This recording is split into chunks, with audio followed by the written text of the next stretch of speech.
Hola, soy Guilherme Simões, bienvenido a la lección ¿Qué es requisito?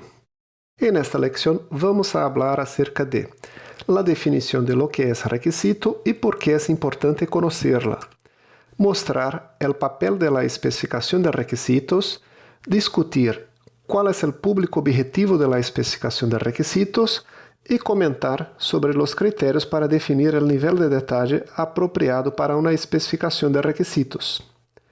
La definición de requisitos más comúnmente utilizada en la literatura se da por la IEEE y se presenta en tres partes. La primera parte presenta el requisito como una condición o capacidad necesaria de un usuario para resolver un problema o alcanzar una meta. Es decir, la idea de requisito se asocia con el deseo del usuario y debe ser satisfecha por el proyecto. La segunda parte de la definición define el requisito como una condición o capacidad que debe ser atendida por un sistema o componente de un sistema para satisfacer un contrato, norma, estándar, especificación u otro documento formalmente impuesto. En este caso, la idea de requisito es de algo concreto, algo material, una propiedad existente en un producto. Por ejemplo, un requisito de la casa de la segunda figura es que sea blanca. Y la tercera parte define el requisito como la representación documentada de una condición o capacidad, como se muestra en las dos partes anteriores de la definición. En este caso, es muy común usar el término especificación de requisitos. Y un desafío consiste en garantizar que la especificación de requisitos se pueda representar con fidelidad los requisitos establecidos en las dos partes anteriores. En la práctica, es muy común que eso no ocurra.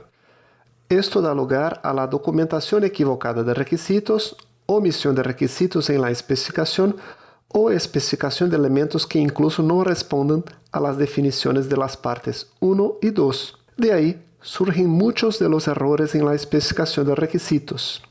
¿Y cómo es la representación de la especificación de requisitos? El formato puede variar de una compañía a otra, de acuerdo con la metodología de desarrollo de software utilizada. En la práctica, la especificación de requisitos, en general, no se limita a un único documento, sino a una composición de varios de ellos. Vamos a mostrar un ejemplo. Es común e interesante que la especificación tenga una parte que describa brevemente el alcance del proyecto.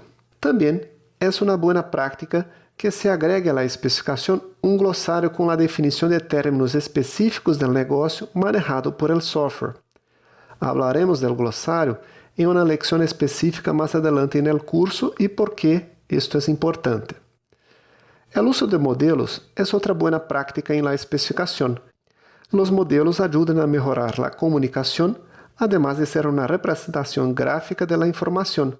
Reducen la ambigüedad que existiría en una descripción exclusivamente textual. Y la especificación también contiene la definición de los requisitos funcionales, tareas que realiza el sistema para el usuario, y requisitos no funcionales, que describen el cómo estas tareas serán entregadas por el software. Vamos a discutir en detalle los requisitos funcionales y no funcionales en otras lecciones del curso más adelante. La especificación de requerimientos atiende a dos partes, el cliente y el equipo de desarrollo. Para el cliente, la especificación captura y documenta sus necesidades, presenta la solución que se propone para satisfacerlo. En cuanto al equipo de desarrollo, la especificación proporciona una guía de todo lo que será construido y entregado. Los requisitos son insumos para las diversas actividades del proyecto. En la gestión de proyectos, son necesarios tanto para la planificación y seguimiento del proyecto. Los requisitos son la principal materia prima para la disciplina de diseño de la arquitectura del software. Además, los requisitos son necesarios para la implementación del software, tanto para la codificación como para el diseño de la base de datos. Las actividades de documentación del producto, tales como manuales o ayuda en línea, también se basan en los requisitos. La calidad de las estimaciones está directamente relacionada a la calidad de los requisitos y a su nivel de detalle. Y el equipo de pruebas necesita de los requisitos para elaborar sus casos de prueba. Además, la especificación cumple un papel que va más allá del proyecto, ya que sirve como base para futuros trabajos de mantenimiento del sistema después que se entrega. Por lo tanto, los requisitos son un contrato entre el cliente y los desarrolladores, y el foco principal debe estar siempre en el cliente. El documento de requisitos que es orientado al cliente también es útil para el equipo de desarrollo. Sin embargo, lo contrario no es correcto. La especificación de requisitos dice lo que el software debe hacer, sin abordar la implementación, y debe utilizar un lenguaje de negocio del cliente, no del área de tecnología. Un error muy común es elaborar la especificación de requisitos teniendo en mente al equipo de desarrollo como su único lector, hasta el punto de contener fragmentos de código fuente. Es decir, puede ser un documento muy útil para el programador, pero no de mucha utilidad para el cliente, debido a que difícilmente podrá comprender el mensaje de la especificación. No todas las necesidades de información del equipo serán cubiertas por el documento de requisitos. Entonces, otros documentos de carácter más técnico podrán ser elaborados, pero sin que la implementación genere impacto en los documentos de requisitos. ¿Y cómo debe ser detallada la especificación? Es un error pensar que cuanto más detallada está la especificación de requisitos, será mejor. Demasiado detalle puede ser un elemento paralizante del proyecto y también será un desperdicio de esfuerzo. La documentación no reemplaza la comunicación entre las dos partes. Cuanto mayor es la confianza entre las partes, más simple puede ser este contrato, y viceversa. Y este contrato puede ser tan sencillo como un contrato verbal. Pero esto solo funciona cuando las partes tienen un alto nivel de confianza y cuando el objeto del contrato es simple. ¿Qué criterios específicos afectan al nivel de detalle de una especificación? Cuando el desarrollo de software se produce por un equipo interno de la propia empresa, por lo general requiere menos formalismo que el desarrollo realizado por un equipo externo de otra compañía. Si el cliente es un compañero de trabajo, por lo general, la interacción cara a cara es más fácil y más frecuente. El equipo de proyecto que se encuentra físicamente en el mismo lugar favorece a la comunicación, lo que reduce la necesidad de un mayor nivel de documentación. Cuando el equipo de proyecto se extiende a través de múltiples locales, a veces en distintos países, existe la necesidad de mayor documentación para que la comunicación sea posible. Si hay necesidad de estimaciones con menor nivel de incertidumbre, se debe profundizar en el alcance del proyecto, lo que implica detallar los requisitos. Cuando el cliente tiene un alto grado de implicación en el proyecto, esto también implica un mayor nivel de confianza entre las partes.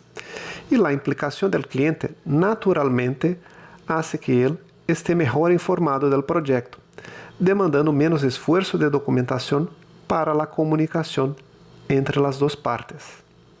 ¿Y qué ocurre cuando el equipo de proyecto tiene un alto conocimiento del negocio del cliente? Esto significa que no hay necesidad de tantos detalles. Como dice el refrán, a buen entendedor, pocas palabras.